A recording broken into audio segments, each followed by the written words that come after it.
नालंदा विश्वविद्यापीठाला भेट दिली आणि ते विद्यापीठ मी पाहिलं। सम्राट अशोकाने बांधलेलं विद्यापीठ आहे ते विद्यापीठ इतकं सुसज्ज होतं आणि ज्ञानाने भरपूर होतं की जेव्हा हे अफगाणिस्तानातून मोहम्मद घोरी वगैरे आले यांनी ते जाळून टाकलं।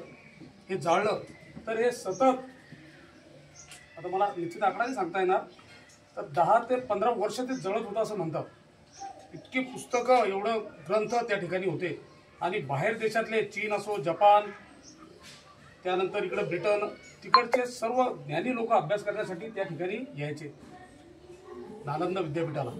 ते पूर्ण खाक झालेलं आहे, म्हणजे जळाला काही अवशेष त्याचे अजून पण शिल्लक आहे। ते आपण पाहिल्यानंतर आपल्याला वाटतं की किती, म्हणजे काय बुद्धिमत्ता असेल यांची, की त्या काळात फक्त राजाच नाही, हा नुसतं लढाईच केले नाही तर एक ज्ञान परिवर्तनाचं कार्य सुद्धा यांनी केलेलं आहे खूप मोठं। त्यानंतर यांनी बांधलेलं जे बुद्धविहार आहे, महाबोधी बुद्धविहार, जे गयाला आहे, बुद्ध गयाला, ते पण सम्राट अशोकाच्या काळातच बांधलेलं बुद्धविहार आहे। ते विहार पहा, ते विहार जर भेट दिली, ते विहार असं एका याच्यामध्ये, म्हणजे खोल गड्ड्यामध्ये असं वसलेलं विहार आहे। चारीकडून त्याला पायऱ्या आहेत आणि म्हणजे एक अध्यात्म आणि एक शांतता कशी असावी लागते यासाठी ते विहार त्यांनी त्या काळात त्या सम्राट अशोकांनी बांधलेला आहे। आपल्याला विहार आणि स्तूपमधला फरक समजतो।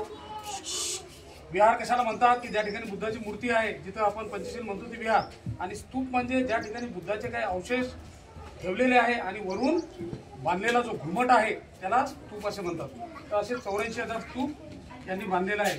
तुम्ही जर सांचीला गेले, सांची म्हणून आहे मध्य प्रदेशमध्ये, सांची नावाचं गाव आहे, तिथं खूप छान स्तूप आहे आणि त्या सांचीच्या स्तूपावरूनच ते स्तूपाचं जे गेट आहे सांचीच्या, ते गेट त्याच्यावरूनच आपल्या भारताची राजमुद्रा तयार झालेली आहे। बाबासाहेबांनी खूप अभ्यास करून केलं तयार आहे।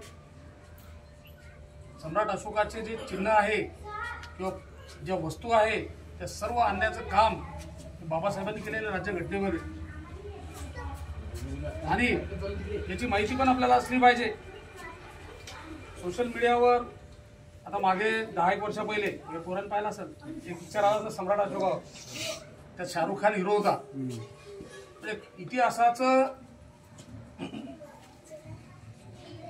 इतिहास कसा बदलला जातो आणि हा माणूस कसा वाईट आहे किंवा यानं काय केलं असं दाखवायसाठी तो पिक्चर पाहिला। त्या पिक्चर मध्ये गाणं होतं सम्राट अशोकावर, रात का नशा अभी तक उतरा नाही। त्यानं कधी त्या दारूला स्पर्श केला नाही किंवा कुठलं व्यसन केलं नाही, अशा गोष्टी त्या चित्रपटात दाखवलेल्यानंतर त्या चित्रपटावर खूप टीका आली। तो चित्रपट बंदही झाला। परंतु आपण जागरूक असलं पाहिजे। आपण कोणत्या पक्षाचे नाही किंवा कोणत्या राजकारणाच्या आपल्याला हे नाही, परंतु ते राज ठाकरे जे बोलले, मला त्यांचं एक खूप त्यांचं एक वाक्य आवडलं की पिक्चर पाहून जर आपला धर्म जागृत होत असेल पिक्चर पाहिल्यामुळं, तर ते तो धर्मच नाही। सिनेमा पाहून जर आपल्या भावना जागृत होत होती, आता आपण पाहू की औरंगजेबच्या कबरीचं चालू आहे, कबर काढा, त्यावर ते बोलले। म्हणजे आपण जागरूक राहणं खूप काळाची गरज आहे। तुम्ही जर जागरूक राहिले, अभ्यास केला, तरच तुम्हाला या महापुरुषांचं महत्व कळणार आहे।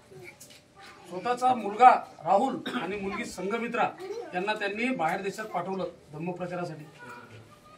आपल्या आई वडील जर आपला मुलगा एखादा मावशी घरी गेला 10 वेळेस फोन करतो, जेवला का, आला का, पाणी पिला का, बाहेर फिरून आला का, स्वतःचे मुलं पाठवून दिले धर्मप्रचारासाठी। म्हणून तर श्रीलंका, जपान, थायलंड हे देश बुद्धाच्या वाटेकडे आले।